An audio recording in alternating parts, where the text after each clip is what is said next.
Is it a bird? Is it a plane? No, it's Stuporman, crashing headfirst into a comic book publisher's building. But to find out why, we have to learn his origin. We're reading every Spider-Man ever, and this is Not Brand Echh, issue 7.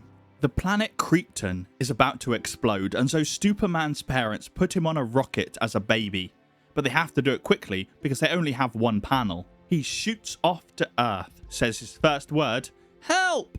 and lands on the farm of Mr. and Mrs. Kettle. They raise him into a strapping young man with superpowers who is unrecognizable when he puts on glasses. Now going by Cluck Kettle, Stuporman moves to the big city. He gets a job as a reporter, gets arrested for indecent exposure for changing in a payphone, wins the heart of one Locust Payne, and single-handedly wins World War II. He also wins the attention of two men who work for Natural Comics, who want him to star in a comic for them. He agrees. For money, of course.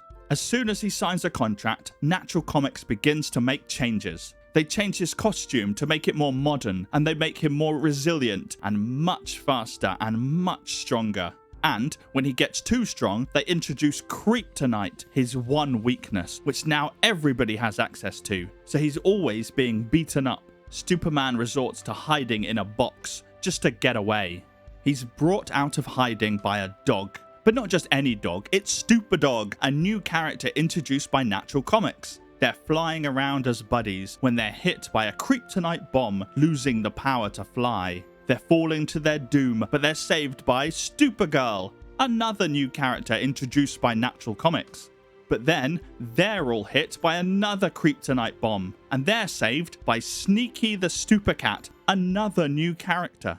And they're flown to Stuporland, where Stuporman meets Stupor Monkey and Stupor Snake and Stupor Horse and a whole menagerie of stupor animals. But at least, Stuporman is the only male adult. Well, unless you count Stupor Grandpa and Stupor Uncle and Stupor Brother-in-law, and Stuporman has had enough. And that is why, right at the beginning of this comic, he flew headfirst into Natural Comics, so that he could grab the two employees that he signed the contract with and throw them onto a rocket ship filled with all the other Stupor characters and blast all of them into space.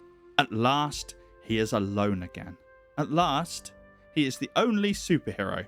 Well, until he discovers New York and all of the Marvel comic characters that live there. Thanks for watching and joining me on this journey. Next week, Peter Parker's personal and superhero lives combine when his girlfriend's dad is brainwashed by the Kingpin. But while we wait for that issue, here's a fun fact about this one. This story, The Origin of Stuporman, was Roy Thomas's favourite story that he wrote for Not Brand Echh.